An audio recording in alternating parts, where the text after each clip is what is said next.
Yo, what is up? We are back with the Czechoslovakian T27 premium tank, and this is mission number 10, the last mission for the rewards thing that I'm doing. And I'll tell you a little bit of story. This is an epic game that I had to go through under a lot of pressure. Now, before anything happens, remember to click that subscribe and notification button if you are here for the first time, especially if you are here for the mod pack videos. It'll give you a good notification every time I come up with the updates or a new video about the mod pack. Now, about this video, now I have this tank on rental, in case you don't know, something like 9 days or 10 days rental, and this is the last day of the rental.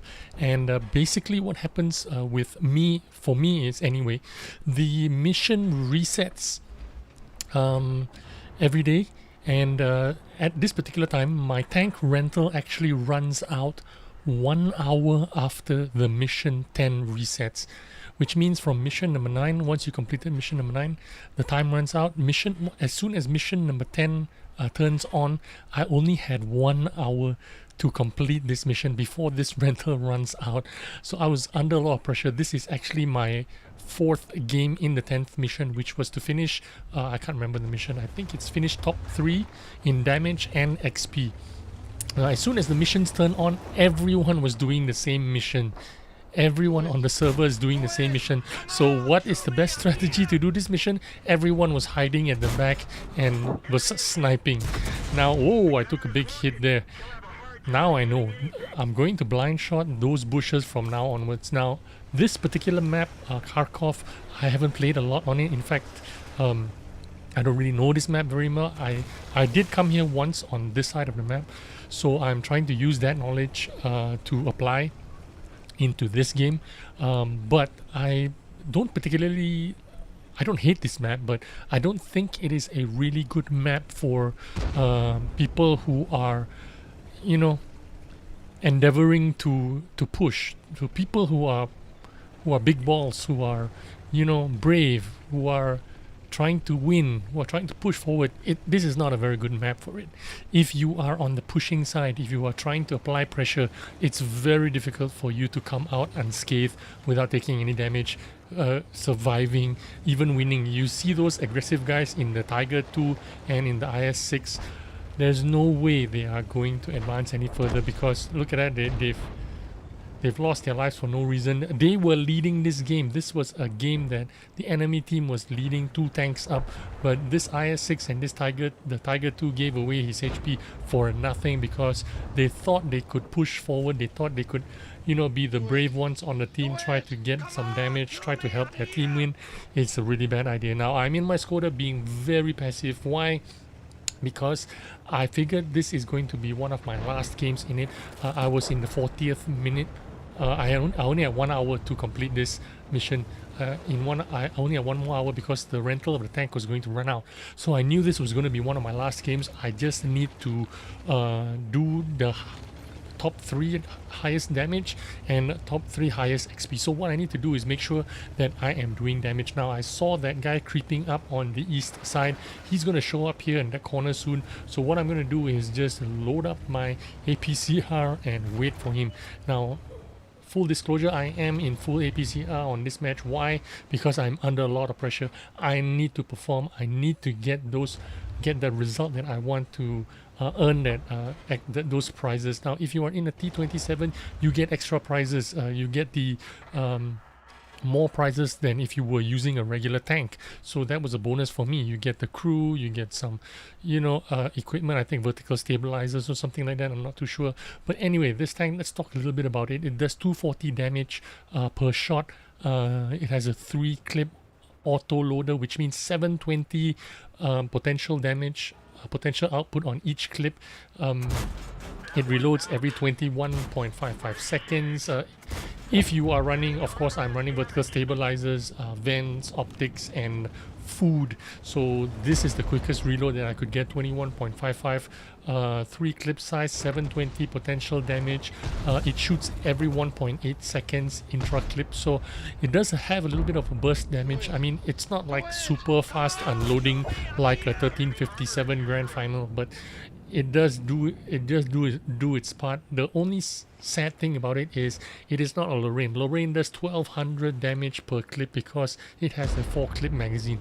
This only has 3 clips, although it reloads a little bit quicker, but it only does 720 damage maximum, and then after that you need to spend 21 seconds running away or hiding to get yourself reloaded. So I'll be honest with you, this isn't my favorite tank. I prefer a Lorraine or a Progetto over this anytime, but I am growing into this tank.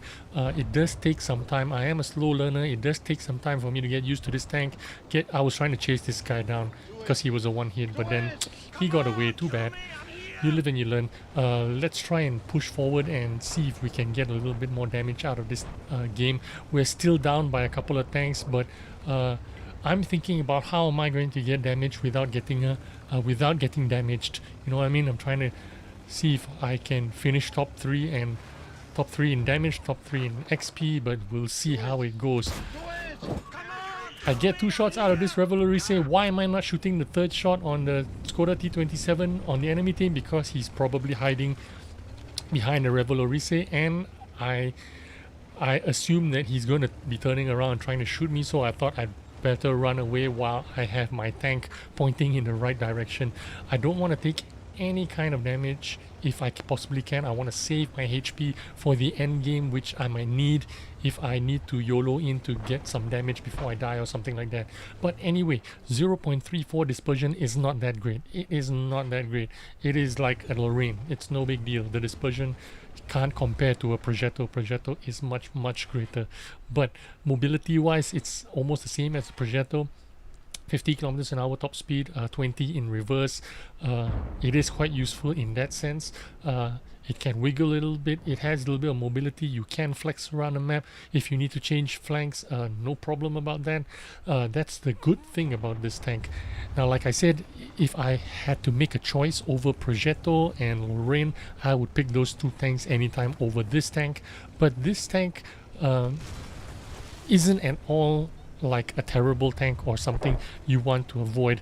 It is a nice tank to play once you get used to it. It took me a while to grow into this tank, but to be honest with you, I like this tank now a lot better than when I started 10 days ago. Put it as way, from my first video to my second video and now to my 3rd video on this tank, I actually like this tank a lot more now.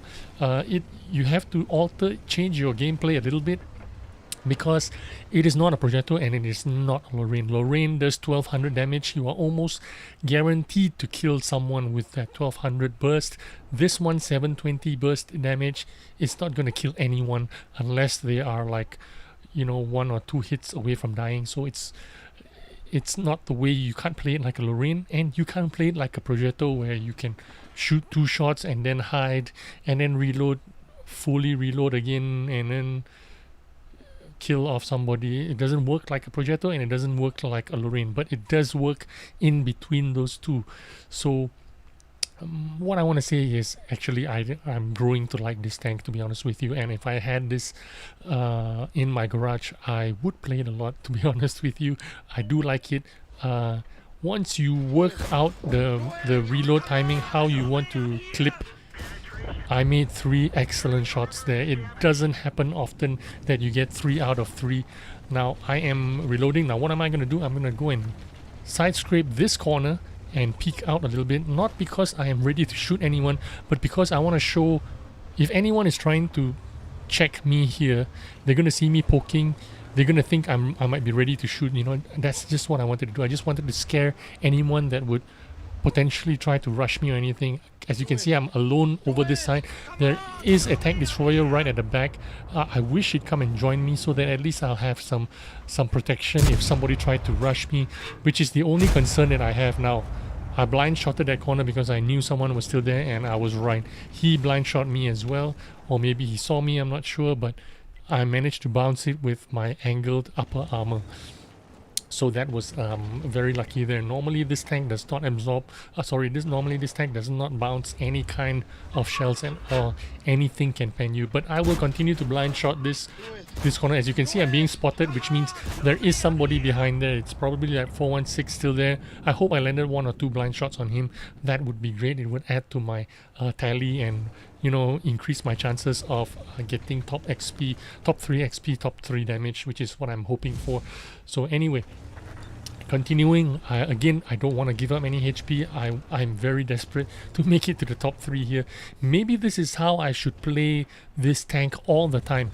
You know what I mean? Having some kind of like mentality that I need to finish top 3 in damage, top 3 in XP every game, which helps me to be a little bit more conservative when I play this tank. I tend to die very early because I am so hyper aggressive when I'm playing this tank, thinking I can clip someone out, but I actually can't, because even sometimes when your enemy is within that 720 potential, within, you know, you could possibly kill them with 720 burst damage of your tank. The problem with this tank is you don't actually pen 3 out of 3 every time. It's very common that you only pen 1 out of 3. And especially if you are firing AP shells. AP shells only do 202 penetration, which is really terrible, especially if you have guys that know how to angle their armor. Even an IS-3 frontally, you have trouble penetrating an IS-3 frontally. Seriously, in this tank. Now, even if you are running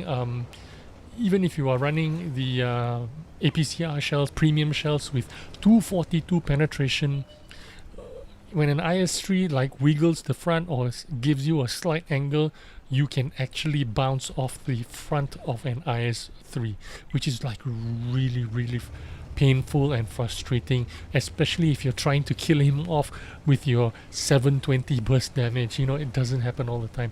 But now we have managed to catch up and overtake the enemy here. We have a chance to actually win this. So my platoon mate, my clan mate actually, I added him into my platoon and he has joined in. I don't even know who that guy is. He doesn't even have a name. His IGN is numerical. It's a number. We don't talk, but I didn't want to play alone. I wanted a friend. When you play with a friend, of course, it helps you out with your win rate.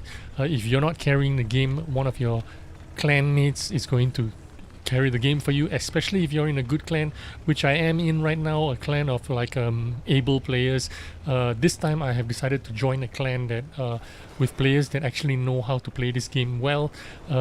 Previously I have been bouncing around clans, just trying to make use of their strongholds, levels. If they're in level 10, they're gonna have a lot of clan reserves that you can use. The credit reserves that give you 30% extra credit bonus in front lines. That's the biggest draw for me in terms of clans. I joined a bunch of clans that are not really good as a competitive clan, but they have a lot of reserves, which is why I joined those kind of clans. But I decided to join this clan. It doesn't have tier 10 reserves. It is a tier 8 reserve clan. It doesn't have the great bonuses, but that's okay.